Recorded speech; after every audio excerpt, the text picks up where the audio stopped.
Ya, teman-teman, kembali lagi bersama saya Abisarana Johan di Kertarajasa Podcast, dan hari ini saya sama Bante Santacito akan bahas topik yang menarik, yaitu toxic in meditation atau mindfulness.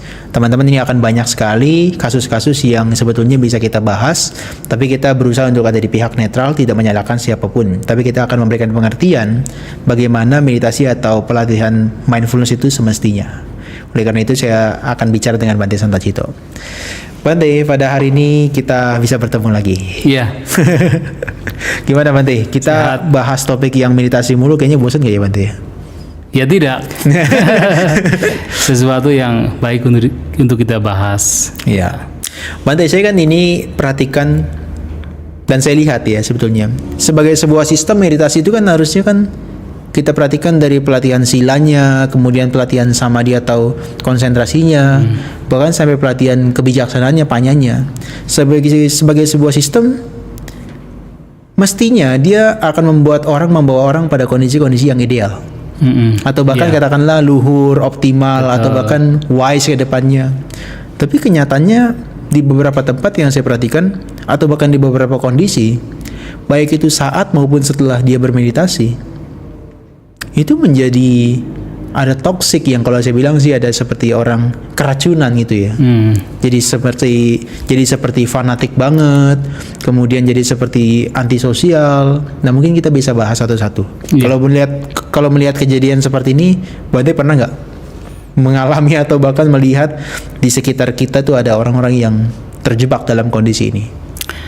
Itu saya pikir pengalaman banyak orang. Dalam artian hal-hal demikian memang sering kali terjadi di masyarakat. Ini mengingatkan saya kemarin ada ketika kami para biku sedang mengadakan keakraban di tempat Bante Utamo. Nah, belum menyampaikan ada kasus seperti ini misalnya. Ada seseorang yang memang katanya sering bermeditasi, kemudian ketika ada puja bakti datang. Kemudian berada di pojok. Yang lainnya membaca parita, dia meditasi. Yang lainnya mendengarkan khutbah dari penceramah, dia juga meditasi. Tapi kemudian ketika lainnya pulang, ya pulang juga. Pulang juga ya. Pulang juga. Iya, jadi fenomena demikian kan sedikit aneh ya. Itu aneh atau memang idealnya begitu? Iya, tidak demikian lah. Artinya kalau kita meditasi kan pengembangan batin. Orang yang batinnya berkembang semestinya ia bisa menempatkan dirinya dalam situasi yang berbeda. Ya kan?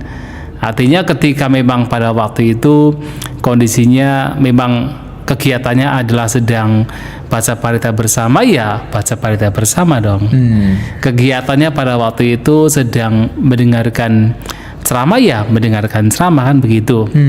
Tetapi ikut datang hanya kemudian untuk hanya duduk terpejam, ya kan, duduk terpejam, tidak membaca parita. Mungkin perasaannya mungkin ya itu sesuatu yang baik, tetapi justru batin yang berkembang dalam hal-hal yang bajik adalah seseorang yang bisa menempatkan dirinya dalam situasi yang berbeda-beda. Jadi tidak menjadi aneh sekali. Itu kan bagian dari semacam toxic in meditation. In meditation. Tapi kita anggap itu sebagai kasus yang pertama. Iya, itu iyalah. Oke. Tapi itu berarti yang salah apanya itu dalam konteks ini? Apakah pengajarannya? Apakah meditasi yang metodenya atau apanya yang sebetulnya keliru sebetulnya? Kita tidak tahu bagaimana ia bermeditasi. Bisa juga mungkin pengajaran yang salah, atau bisa juga dia yang memang belum paham dengan apa yang diajarkan. Kan bisa begitu kan? Sebenarnya kan salah satu kotoran batin yang mesti kita harus melenyapkan dalam bermeditasi itu kan the self notion. Self-notion. Ya, self-notion artinya kecenderungan bahwa ada aku, ada diri gitu. Dalam konteks ya apa kecenderungan tersebut itu termanifestasi ke dalam keinginan untuk menunjukkan diri. Show ya off kan? gitu ya. Show off gitu kan, atau dalam bentuk yang lain. Kalau seseorang mengetahui demikian, maka dia, ya ini bisa juga terjadi kasus di mana orang demikian melakukan hal yang tadi diceritakan itu karena tanpa disadari ada semacam keinginan untuk show off. Menunjukkan bahwa saya itu adalah seorang pemeditator. Bahwa saya itu adalah seseorang yang bermeditasi. Jadi atau saya adalah seorang yang tenang dan sebagainya. Padahal tanpa disadari itu adalah persepsi aku. Yang itu pun juga bagian dari kotoran batin yang mesti diamati, mesti dikenali. Nah, kalau seseorang kemudian bisa mengenali hal demikian, kemudian kembali kepada prinsip meditasi untuk melenyapkan kotoran batin, maka hal-hal demikian tidak akan terjadi. Oke. Ya, kalaupun masih terjadi ya bisa karena belum paham, atau mungkin pengajaran yang salah, atau dianya sendiri yang memang belum paham dengan apa yang diajarkan. Bisa demikian. Iya. Ini juga Bante, ini mungkin kita ke kasus yang kedua gitu ya. Kayak misalnya kadang-kadang kalau di tempat meditasi kan kita udah terapkan aturan noble silence. Jadi selama retreat meditasi itu betul-betul tidak berbicara. Hanya ketika mungkin sesi sharing atau interview, atau mungkin nanti setelah selesai gitu ya. Tapi selama sesi meditasi nggak berbicara. Tapi ada aja orang-orang tertentu yang mengatakan, ngapain kayak gitu, meditasi jangan terlalu tertekan gitu loh. Nah, ini yang ideal itu kondisinya yang mana? Yang sebetulnya kita harus noble silence, atau sebetulnya kita harus fleksibel aja, kita mau happy, mau apa, itu sebetulnya yang idealnya seperti apa untuk bisa membuat batin kita tuh berkembang. Itu tentu lagi dan lagi seseorang harus kembali kepada melihat ke dalam batinnya sendiri. Oke. Apakah seseorang mengatakan demikian yang tadi, untuk apa kita noble silence? Kita harus fleksibel, harus katakan bicara walaupun sedikit untuk supaya tidak stres.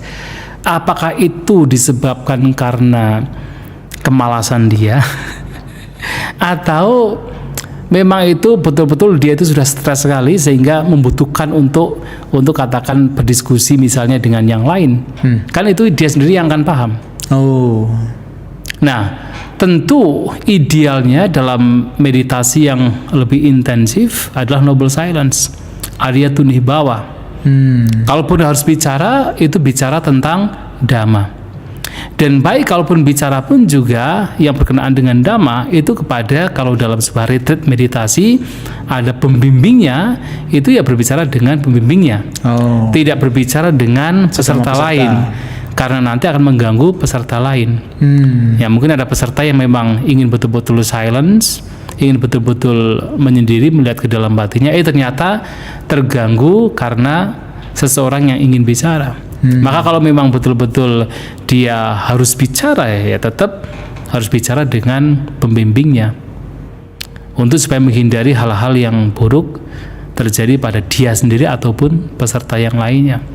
Idealnya noble silence. Dan kalau bicara Dhamma, dan itu pun juga terbatas. Ada waktu-waktu tertentu yang memang biasanya kalau dalam retreat itu sudah diberikan, seperti tadi misalnya ketika interview, ketika ada pemaparan tentang meditasi, ada tanya jawab, baru kemudian ya bisa bicara yang berkenaan dengan Dhamma.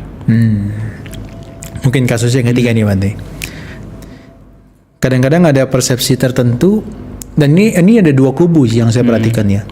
Jadi yang satu anti banget dengan jana, yang satu mengagung-agungkan banget jana itu harus dicapai gitu loh. Sebetulnya kalau kita perhatikan di meditasi Buddhis, ini harusnya seperti apa ya? Karena saya perhatikan orang yang satu dengan yang lain ini jadi saling membenci. Apalagi kalau nanti di satu kondisi, saya katakan petingginya atau katakan yang menjadi pembimbingnya ini saling tidak suka misalnya, atau saling misalnya menjatuhkan, ini pasti yang bawahnya ribut. Nah maksudnya ini jadinya kan, oh itu mah nggak cocok meditasi yang itu, ini mah terlalu enteng. Oh itu terlalu berat yang itu. Ini jadinya repot kan ini. Jadinya bukan mengatasi kebencian, menekan kebencian, justru ini malah memupuk dan menumbuh kembangkan. Saya jadi lihat, loh ini kayaknya toksik juga nih dalam meditasi. Menurut Bante gimana idealnya? Iya, kita harus kembali kepada ajaran Buddha yang tercatat dalam Tipitaka. Tidak bisa kita pungkiri bahwa jana itu memang sangat penting, sangat dibutuhkan dalam bermeditasi. Walaupun tentunya definisi jana pun harus kita pahami. Kan sebenarnya jana itu sendiri kan adalah kondisi batin yang bebas dari 5 rintangan batin. Itu jana pertama kan. Ya. Ketika batin betul-betul bebas dari 5 rintangan batin, memungkinkan seseorang kemudian mencapai jana. Maka dalam proses seseorang mencapai jana pun juga ia harus berjuang untuk melenyapkan kapanpun 5 rintangan batin itu muncul. Dan bagaimana dia berjuang, dia harus memunculkan pikiran-pikiran yang baik, yang positif. Atau salah satunya misalnya adalah Nikkama Vitaka. Oke. Ya, jadi pikirannya berkenaan dengan renunciation. Atau misalnya Avyapada Vitaka, pikiran yang berkenaan dengan tanpa kebencian. Nah, memunculkan demikian, kemudian 5 rintangan batin itu lenyap, memungkinkan seseorang mencapai jana. Kalau jana itu dipahami demikian, maka jana itu penting. Ya kan, penting. Tetapi tentu dalam hal ini seseorang juga tidak bisa memaksakan terhadap semua orang bahwa seseorang harus mencapai jana terlebih dahulu.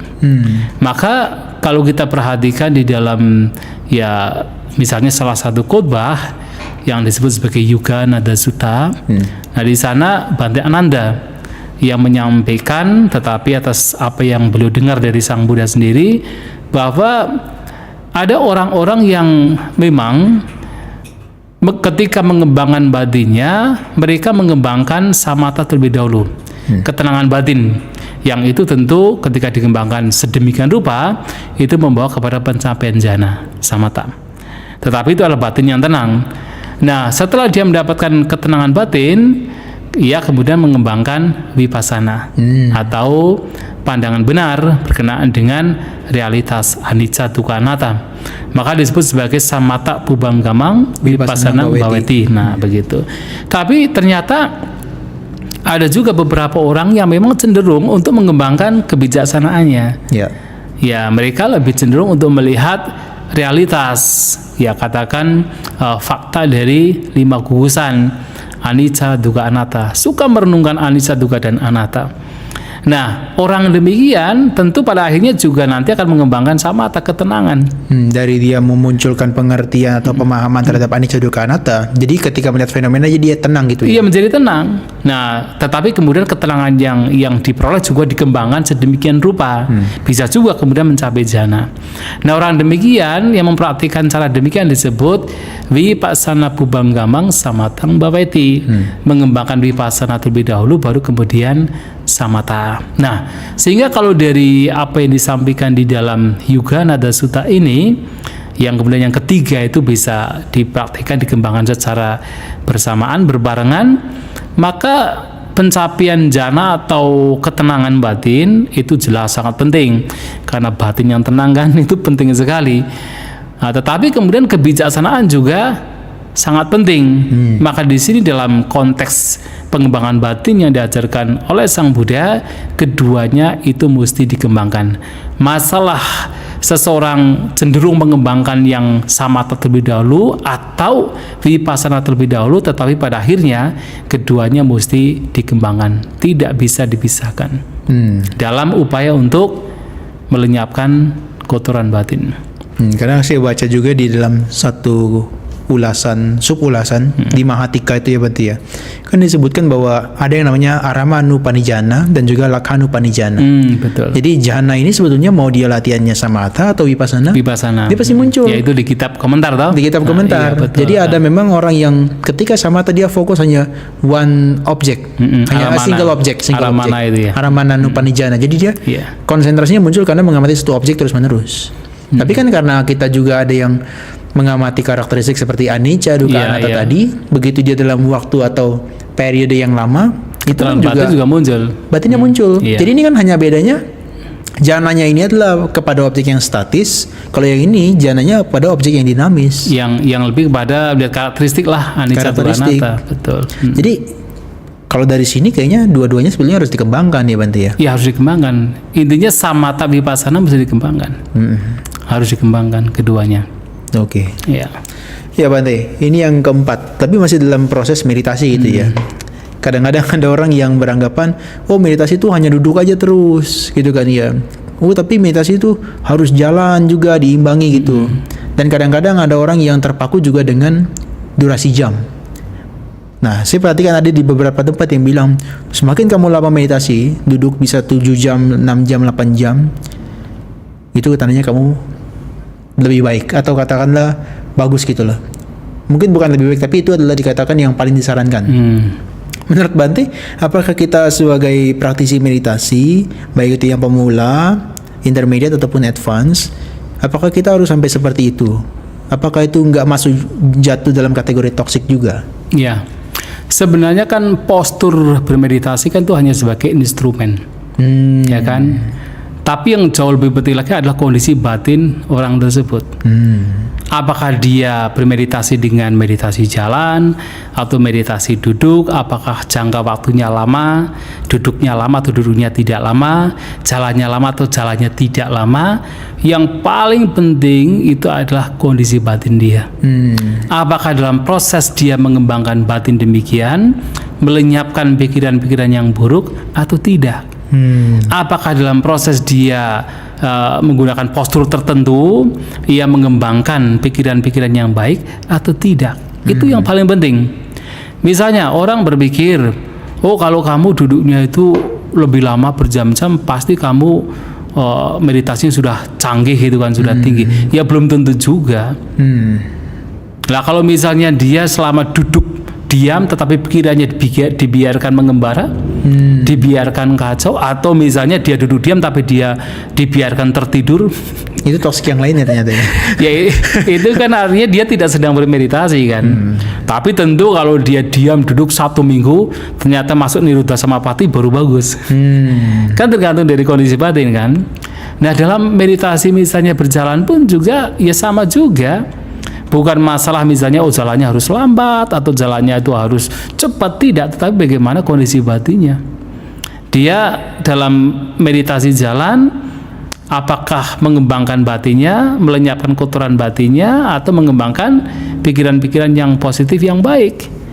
Nah, kalau dia melakukan demikian berarti dia bermeditasi. Nah, sehingga postur itu bukan menjadi patokan apakah seseorang bermeditasi atau tidak. Dan lantas bagaimana misalnya seseorang bermeditasi dalam sebuah retreat gitu kan? Apakah harus sesuai dengan keinginan kita atau mengikuti apa yang telah diberikan oleh misalnya panitia? Kalau kasusnya adalah dalam sebuah retreat, lebih baik mengikuti apa yang sudah disampaikan atau diberikan oleh panitia atau mungkin guru pembimbing.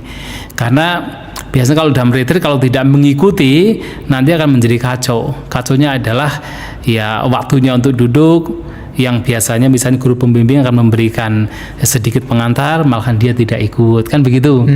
Nah kemudian waktunya duduk malahan dia jalan sendiri. Atau misalnya waktunya ini harus makan, malahan dia duduk meditasi. Kan jadi apa timpang gitu kan. Kecuali kalau dia bermeditasi sendiri, maka dia tahu apa yang mesti dia lakukan, karena memang dalam sebuah ya katakan proses mengembangkan batin bermeditasi ya kalau itu intensif biasanya ada waktu-waktu di mana seseorang itu memang cenderung untuk duduk lama. Ya. Kemudian ada waktu di mana seseorang cenderung untuk misalnya jalan lama atau mungkin jalan dan duduknya itu katakan sama itu kan jangka waktunya. Tapi dia tahu sendiri, tahu apa yang dia butuhkan dalam bermeditasi. Nah itu tidak masalah karena tidak mengganggu kegiatan yang lain, tidak mengganggu artinya katakan peserta lain karena dia meditasi sendiri. Tapi kalau meditasi di dalam retreat ya baik untuk mengikuti apa yang telah dijadwalkan supaya tidak mengganggu yang lain. Itu oke kalau lihat kondisinya gitu ya. Lihat kondisinya betul. Oke. Nah yang kelima Bante, kasusnya toksik ini, saya nggak tahu ini mana yang toksik tapi gitu ya. Tapi karena ambilnya perspektif awam gitu ya, jadi kayaknya yang pertama mesti disebutkan, meditasi jangan ribet-ribet gitu. Jangan ribet-ribet maksudnya harus belajar yang dalam-dalam ini, kemudian juga harus yang ngejelimet itu, yang mungkin belum tentu bisa dipraktekkan. Tapi ada orang yang satu yang beranggapan, oh meditasi harus seperti ini, sistematis gitu loh. Dan meditasi ya harus ya semendalam dan sesuai dengan apa yang diinstruksikan daripada Tipitaka. Contohnya, maksudnya kita harus mempelajari seluruh bagian daripada Samataka Matana, yang seluruh bagian objek meditasi samata kita harus praktekkan semua. Ini kalau saya perhatikan yang bagian kanan ini cocok bagi para biku yang memang kehidupannya tuh full untuk meditasi, begitu kan ya Bante ya. Tapi kalau diterapkan atau dipaksakan kepada perumah tangga, tampaknya ini agak toksik menurut saya. Menurut Bante gimana? Iya, jadi kan memahami ajaran Buddha sedetail, sekomprehensif mungkin itu tentu hal yang baik. Karena semuanya kalau dijalankan dengan benar itu akan membantu seseorang dalam upaya mengembangkan batinnya. Itu baik. Tetapi apakah kemudian semua orang itu harus katakan memiliki pemahaman yang sangat detail? Ya, itu semua kan proses. Proses artinya kan tidak semua orang itu harus dijejali dengan semua hal kan. Proses. Bahkan tidak hanya kehidupan berumah tangga, kehidupan biku juga sama. Coba kita perhatikan di dalam katakan khotbah-khotbah Sang Buddha, ada kalanya ada seorang biku datang kepada Sang Buddha dan hanya bertanya, Bante, mohon berikan satu hal saja yang dengan hal tersebut saya bisa menyendiri, bisa tekun untuk mengakhiri duka. Dan Sang Buddha memberikan sesuatu yang sederhana. Dan itu saja dikembangkan dalam ceritanya mencapai kesucian. Itu banyak kejadian.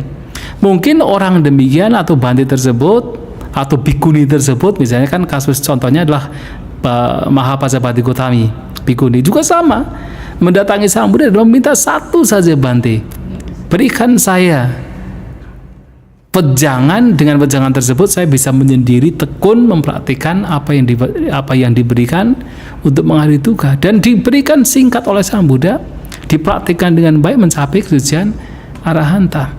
Nah, barangkali mereka ini juga sudah memiliki banyak pemahaman yang mereka juga bingung. Dijejali terlalu banyak kemudian bingung, sehingga apa yang mesti dijalani. Maka datang pada Sang Buddha dan meminta satu saja untuk bisa dipraktikkan. Ada kalanya demikian.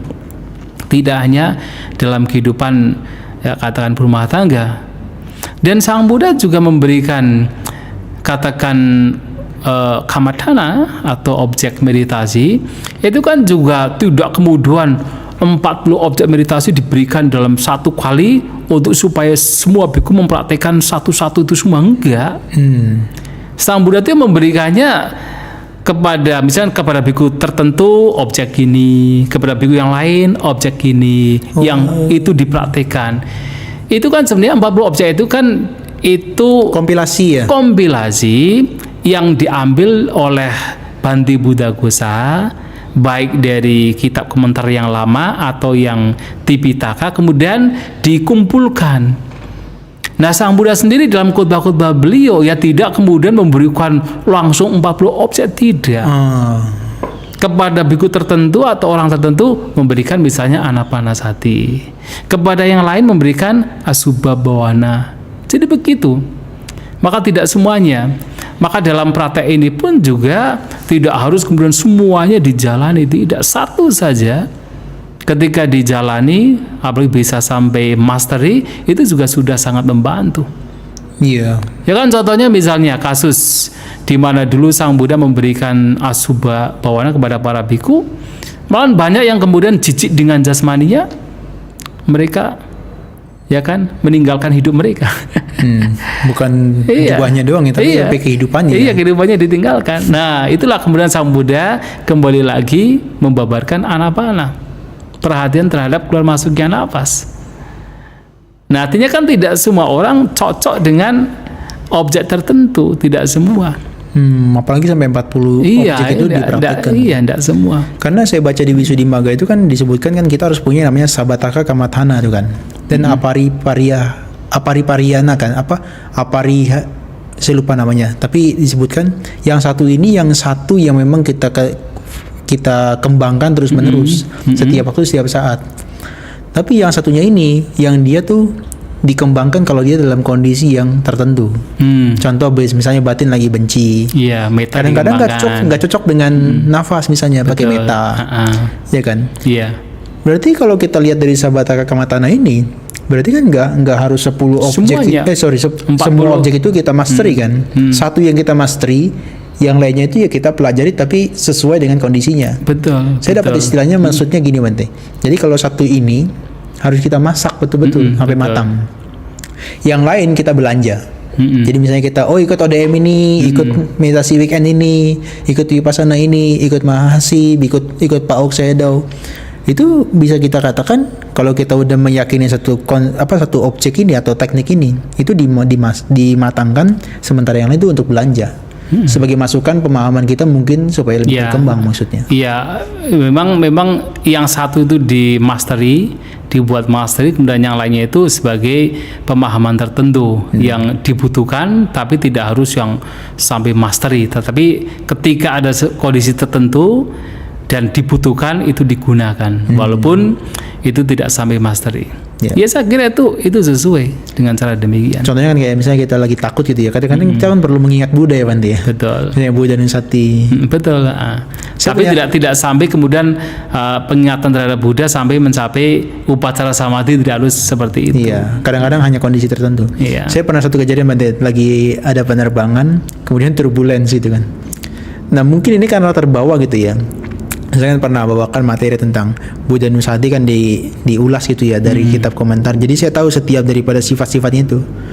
Nah begitu kan kacau pikiran kita. Mengamati nafas sudah nggak bisa karu-karuan kan. Begitu turbulens kita udah kacau, nafasnya nggak karu-karuan. Akhirnya saya pejamkan mata. Saya ingat seluruh bagian daripada satu persatu sifatnya Buddha. Sampai 30 menit dan itu menenangkan. Sampai saya berpikir, seumur hidup saya nggak pernah latihan meditasi Buddha Nusati. Tapi di momen saya takut begini, tiba-tiba kok dia bisa bekerja. Ya, lah itulah makanya. Nah, jadi nggak harus mastery, tapi kadang-kadang kita gunakan ya.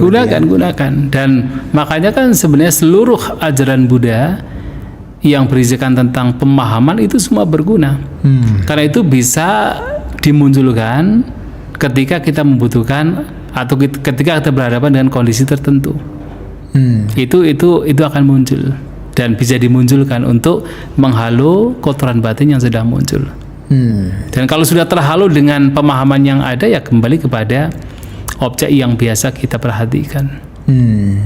Berarti kalau kayak gini bisa nyambung juga nih kasus yang kelima kepada guru meditasi tertentu Bante. Karena kan kadang-kadang ada orang tertentu yang ini lebih bagus, yang itu biasa-biasa aja. Kadang-kadang juga diremehkan malahan. Bante gimana tuh? Ya kalau sudah berpikir begitu, ya sudah tidak kembali kepada ajaran Buddha. Kan itu bagian dari the notion of self. Jadi paham? Iya paham. Oh iya, mengembangkan apa yang dianggap sebagai, atau katakan mengunggulkan atau menyombongkan apa yang dianggap sebagai baik, merendahkan yang dianggap sebagai tidak baik. Itu self notion, dan itu bagian dari asapurisa, orang yang tidak baik. Ada khutbah namanya Asapurisa Sutta, itu bisa dibaca. Coba singgung dikit Bante. Ya, jadi khutbah tersebut itu menyampaikan perbedaan antara orang yang baik dengan orang yang tidak baik. Nah, Sapurisa dengan Asapurisa. Sapurisa adalah baik, Asapurisa adalah tidak baik. Itu dari yang paling dasar sampai kompleks, yang paling tinggi bahkan. Yang paling dasar misalnya, ya dia seorang biku sebagai contoh, kemudian berasal dari keluarga yang besar. Kemudian dia berpikir, wah keluarga saya besar, yang lainnya keluarga kecil. Menyombongkan apa yang dimiliki dianggap sebagai baik, kemudian merendahkan yang lain. Nah, itu sifat dari Asapurisa, orang tidak baik. Termasuk lebih tinggi lagi adalah dia merasa dirinya itu pandai bicara di dalam dhamma atau sebagai seorang dhammakatika. Kemudian, saya itu dhammakatika, yang lain bukan dhammakatika. Saya itu pembabar dhamma, yang lain bukan pembabar dhamma. Itu karakteristik orang yang tidak baik. Asapurisa, orang yang jahat. Mengunggulkan diri sendiri, merendahkan yang lain. Lebih tinggi lagi adalah tentang orang sudah mencapai jana nih. Tapi kemudian muncul pemikiran, saya mencapai jana, yang lain tidak mencapai jana. Nah, itu juga karakteristik dari Asapurisa. Bahkan sampai kemudian orang mencapai dewasanya nasanyatana, kalau masih punya pemikiran demikian, itu karakteristik orang yang tidak baik.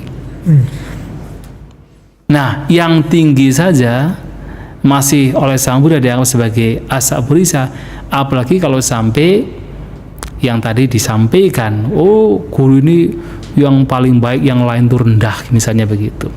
Itu kan karakteristik dari asapurisa. Dan kenapa itu bisa demikian?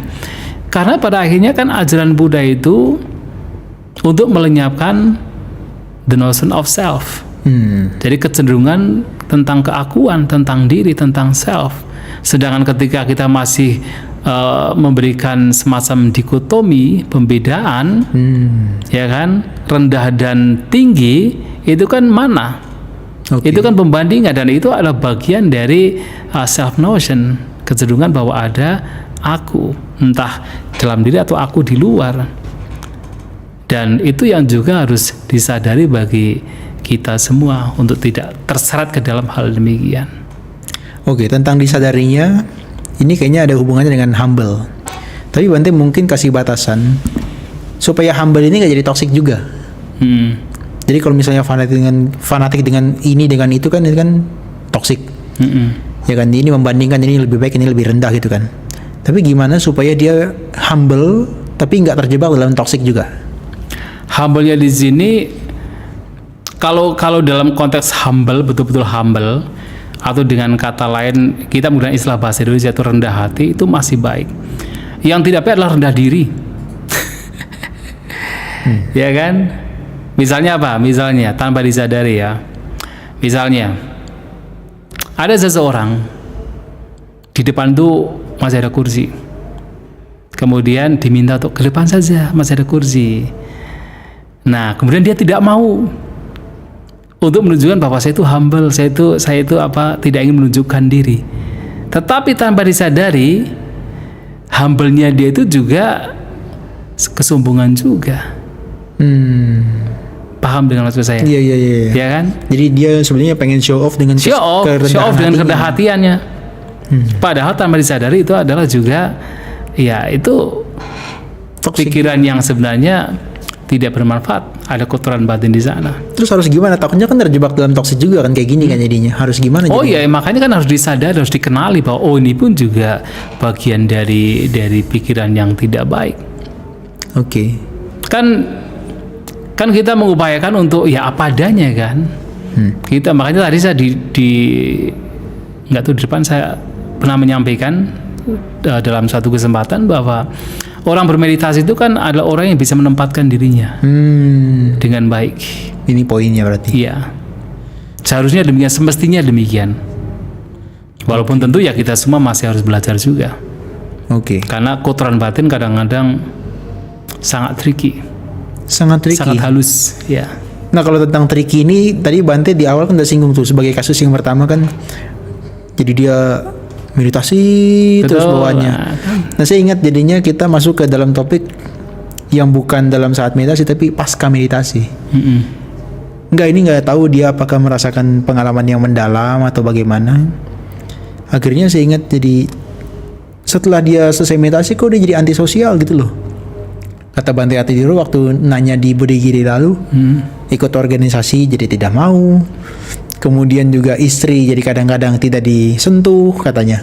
Kemudian juga anak jadi nggak terlalu dilekati. Apakah memang kondisi meditasi itu membawa orang pada stage seperti ini? Atau ini malah sebetulnya sebaliknya? Iya, tidak melekati anak istri dalam konteks tidak melekati secara fisik atau tidak melekati secara batiniah. Bukan berarti ini seorang berumah tangga bermeditasi kemudian kemelekatan terhadap duniawi, anak istri, harta benda itu tentunya berkurang, tapi bukan berarti kemudian ia menjadi seperti malahan aneh, tidak. Aneh itu gimana? Aneh dalam artinya kayak tadi misalnya sudah tidak mau berbincang dengan istrinya, tidak mau engage gitu ya? Ya tidak mau katakan malahan dia itu lebih sukanya divihara, tidak mau menghidupi anak istrinya. Tidak demikian. Justru dia menjadi orang yang bijaksana, mampu menempatkan dirinya sebagai apa. Nah, karena dia sebagai misalnya nih sebagai seorang kepala rumah tangga, ya dia paham sekali bahwa dia harus menghidupi anak istri. Tetapi dia pun juga di saat yang sama secara batinnya juga ya tahu tentang ketidakkekalan, sehingga ia juga tidak akan melekat secara batiniah. Dia tahu tetap harus bekerja karena itu adalah memang tugas kewajibannya dan dia melakukannya dengan bijaksana. Tapi di saat yang sama karena dia itu melatih batinnya, dia pun juga tidak melekat dalam artian ya ketika nanti misalnya istrinya meninggal misalnya gitu contohnya lah, dia tidak akan bersedih sekali. Ada perubahan yang terjadi, dia tidak akan bersedih sekali, tapi tugas dan kewajibannya tetap dia lakukan sebagai seorang perumah tangga. Artinya dia bisa menempatkan apa yang terbijak, tidak menyakiti diri sendiri ataupun orang lain. Kan orang bijak demikian toh. Jadi kalau Sang Buddha mengatakan kan bahwa seseorang yang bijak, seseorang yang baik adalah seseorang yang apapun yang dilakukan memberikan manfaat bagi diri sendiri maupun orang lain, tidak merugikan diri sendiri ataupun orang lain, kan begitu. Artinya orang yang betul-betul melihat ke dalam batinnya sendiri, dia pun juga akan paham apa yang terbaik yang harus dia lakukan untuk lingkungan, untuk orang lain. Jadi bukan kemudian menjadi ya seperti antisosial, kemudian sebagai berumah tangga tetapi ya dia malahan tidak menghidupi anak istri karena apa? Inginnya bermeditasi gitu kan, tidak demikian. Ini kasus semestinya tidak demikian. Jadi sebetulnya dia tahu kondisi apa yang harus dilakukan ya. Jadi sebetulnya kayaknya saya dulu pernah awal-awal jadi samaria selalu mendengar ada biku yang ngomong misalnya, kalau kita punya kebijaksanaan kita tahu bedakan mana yang baik, mana yang buruk, mana yang manfaat, mana yang bukan manfaat. Betul. Tapi kalau dalam konteks kita meditasi, sebetulnya prinsip itu betul, tapi dia kondisinya yang berbeda-beda ya Bante ya. Dalam kita menyesuaikan dirinya ya. Oh iya betul. Jadi mungkin dulu masih kasar gitu loh maksudnya bedakan baik buruknya. Tapi lama-kelamaan begitu dia masuk ke dalam spiritualitas yang makin tinggi, makin halus, ini kondisinya juga makin halus. Betul. Yang bahkan seakan-akan dia pun ketika mengamati itu butuh usaha lagi untuk bedakan kira-kira ini bermanfaat atau enggak ya. Oh iya itu pasti. Itu pasti akan terjadi. Dan bahkan kotoran batin yang halus pun juga akan kelihatan. Yang tadinya tidak kelihatan, yang tadinya mungkin dianggap masih sebagai sesuatu yang baik, mulai kelihatan juga. Wih. Ya, tetapi kan kemudian dia juga bisa menempatkan dirinya kalau dia berumah tangga ya tetap dia tidak menjadi aneh juga. Oke, saya beberapa ada perhatikan orang itu yang memang tuh dia masih berumah tangga, tapi dia punya semacam nekkhamma atau renunciation-nya itu cukup besar ya. Sehingga bisa dikatakan mungkin hampir 80% dia menjalani kehidupannya sebagai biku. Tapi dia tidak punya istri, anak. Masalahnya itu, dia punya istri. Bante tolong berikan batasan. Gimana orang yang semestinya striving to nibbana, yang betul-betul ingin mencapai tingkat kesucian, bebas dari penderitaan, dengan orang-orang yang seperti model apatis. Jadi mengabaikan keluarganya, pokoknya saya yang penting mencapai nibbana dulu. Masalah keluarganya belakangan. Ini jadinya gimana nih ya, kita bisa memfasilitasi aspirasi kita untuk mencapai nibbana ini dalam kondisi seperti itu? Ya, dia harus bijaksana dong. Kalau memang dia itu ingin mengejar spiritualitas, ya dia harus bicara baik-baik terhadap anak istrinya. Artinya tidak kemudian langsung meninggalkan anak istri karena dia sudah punya komitmen sebagai berumah tangga. Maka dia harus melakukan sesuatu yang tidak hanya demi dirinya kemudian menghancurkan yang lain. Harus dia bicara terhadap anak istrinya. Nah, kalau kemudian anak istrinya ternyata mengiyakan, ya tidak masalah kalau dia itu ingin betul-betul engage di dalam meditasi. Tapi kalau dia langsung meninggalkan, artinya dia tidak bijak. Dia selfish dalam hal tersebut. Coba kalau kita perhatikan, apakah pada zaman Sang Buddha misalnya, kan kita bisa melihat rumah tangga yang ideal kan? Misalnya siapa? Anathapindika misalnya. Apakah Nata Mendika sebagai seorang yang berhasil dalam spiritualitas berumah tangga, yang mencapai kesucian Sotapanna, kemudian dia meninggalkan kewajibannya terhadap keluarga? Oh tidak. Dia orang yang paling bertanggung jawab terhadap keluarga. Ya kan? Kemudian Bimbisara, seorang raja yang juga telah mencapai kesucian Sotapanna. Apakah ketika dia sebagai seorang raja dan sukses dalam spiritualitas, dia kemudian sudahlah dia menyendiri saja, hanya bermeditasi saja, kemudian meninggalkan tugasnya sebagai seorang raja? Oh tidak. Dia tetap melakukan tugasnya sebagai seorang raja dengan sebaik mungkin. Artinya dia paham apa yang mesti dilakukan. Karena prinsip dari kita mengembangkan batin adalah untuk apapun yang kita lakukan tidak memberikan kerugian, baik diri sendiri maupun orang lain. Tapi kalau masih memberikan kerugian terhadap orang lain, walaupun dirinya mungkin merasa itu diuntungkan, itu bukan perilaku yang cocok, yang tepat dalam hal ini. Maka dia harus tahu proporsinya, seberapa dia keluar, seberapa dia ke dalam. Karena dia sudah berkomitmen sebagai kepala rumah tangga misalnya, ya dia harus tetap memberikan yang terbaik untuk keluarganya. Oke, ini saya dapat key pointnya sih. Kata kuncinya jadinya sadar, kemudian tahu tempatnya, tahu kondisinya, Betul. dan bijaksana tahu mana manfaatnya ya Bante. Betul. Jadi kayaknya ini meditasi ada hubungannya dengan Brahma Wihara kayaknya. Jadi kalau dalam pengertian saya, jadi semakin orang punya spiritualitas yang tinggi dalam bentuk dia apakah konsentrasi dan sebagainya atau pemahamannya, kayaknya dalam bentuk 4 sifat luhur itu sebenarnya harus berkembang semuanya. Ada semuanya. Jadi artinya berguna di waktu-waktu yang berbeda. Ya, jadi artinya kalau misalnya dia ketika sudah betul-betul meditasi nih, terus meneruskan, akhirnya dia punya katakanlah insight atau pemahaman. Artinya jadi lebih menyayangi makhluk lain dong. Oh iya dong. Punya cinta kasih, punya Betul dong. empati, punya Betul. simpati. Baru Itu nanti pasti. bisa lebih seimbang kan. Pasti itu harus demikian. Di waktu tertentu ketika dia melihat ada penderitaan, nah muncullah belas asih. Bukan apatis. Bukan apatis, dia memunculkan belas asih. Karena dia paham penderitaan. Karena dia mengalami di dalam dirinya sendiri dengan kekuatan meditasinya, dia paham tentang penderitaan, maka melihat yang lain menderita dia tidak menjadi apatis, bahkan memunculkan karuna, belas asih. Tapi dalam kondisi tertentu dia juga memiliki yaitu meta, friendship, persahabatan terhadap makhluk yang lain. Tapi dalam kondisi misalnya ada orang sukses, bahagia dalam hal yang baik, dia ikut berbahagia begitu. Tapi dalam kondisi tertentu ketika misalnya ada orang yang menderita, mungkin rasa sayangnya terlalu kuat sehingga memunculkan kotoran batin, muncullah UPK. Dengan pemahaman tentang hukum karma sebagai contohnya.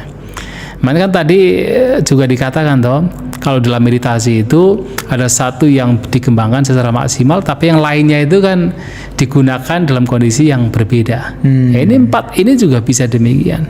Oke. Ya. Dan orang-orang yang tadi orang-orang yang ya dalam situasi yang berbeda seperti berumah tangga, ya kalau betul-betul meditasi dengan benar, dengan baik, ya akan demikian, mampu menempatkan dirinya. Jadi parihania ini dia kamatana ini yang bisa sesuai dengan kondisi itu termasuk Brahma Wihara itu. Itu Ya? termasuk Brahma Wihara. Oke. Karena kalau enggak ya Bante ya, ini yang makin membuat orang-orang punya stereotip tuh kacau. Orang yang selesai meditasi malah nggak muncul cinta kasihnya, malah makin cuek, nggak punya simpati, semakin sulit ditegur sapa, iya, betul. semakin bukan tegur sapa, maksudnya sulit ditegur, kemudian juga tidak lagi sapa-sapaan dengan yang lainnya. Jadi orang punya anggapan, tuh loh dia habis meditasi jadi kacau begitu, jadi Iya. ngapain meditasi? Iya, makanya kan begini, kadang saya juga menyampaikan. Ada kan orang misalnya ketika bermeditasi, kemudian ada orang lain yang datang, peserta lain misalnya, kemudian meletakkan tempat duduk dengan keras. Gitu ya. Gitu. Kemudian dia muncul marah. Ya toh? Ini toksik juga nih. Ya toksik juga lah. Artinya kan dia menggunakan misalnya objek keluar masuknya nafas. Nah, tapi kemudian ketika ada orang yang meletakkan tempat duduk dengan keras, terganggu kan, muncullah kemarahan. Nah, tetapi kalau orang yang kembali kepada prinsip bermeditasi itu adalah melenyapkan kotoran batin, bukan memarahi orang yang meletakkan tempat duduk, tapi dia melihat ke dalam batinnya, kenapa kemarahan masih muncul. Dan dia harus berjuang untuk melepaskan kemarahan. Bagaimana dia melepaskan? Ya misalnya dengan perenungan cinta kasih lah, perenungan anicca lah, atau perenungan tentang anatta lah, apapun itu bisa digunakan untuk sementara waktu. Ini kan juga bagian dari objek meditasi. Nah, setelah kemudian lenyap, baru kemudian kembali kepada nafas. Kan begitu. Jadi saya lihat kayaknya peran si Sabataka Kamatana ini sama Apara Parihaniya Kamatana ini harus balance ya Bante. Harus balance. Penyesuaiannya maksudnya ya. Oke.